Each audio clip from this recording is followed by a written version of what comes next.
جب سورج لپیٹ لیا جائے گا اور جب تارے بے نور ہو جائیں گے اور جب پہاڑ چلائے جائیں گے اور جب بیاہنے والی اونٹنیاں یوں ہی چھوڑ دی جائیں گی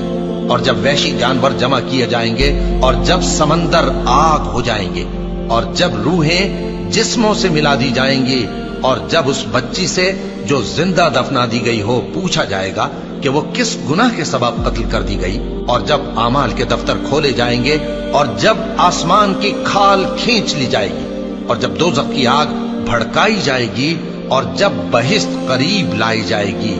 تب ہر شخص معلوم کر لے گا کہ وہ کیا لے کر آیا ہے۔ پس میں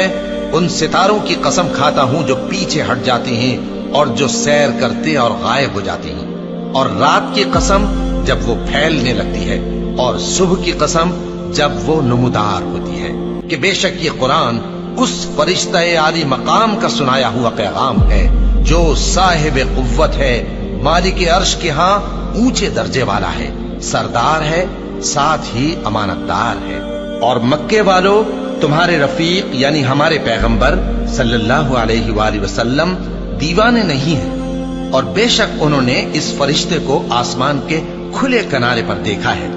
اور وہ غیب کی باتوں کے ظاہر کرنے میں بخیل نہیں، اور یہ کسی شیطان مردود کا کلام نہیں ہے۔ پھر تم لوگ کدھر جا رہے ہو؟ یہ قرآن تو تمام جہانوں کے لیے نصیحت ہے، یعنی اس کے لیے جو تم میں سے سیدھی راہ چلنا چاہے، اور تم لوگ کچھ بھی نہیں چاہ سکتے مگر وہی جو اللہ رب العالمین چاہے۔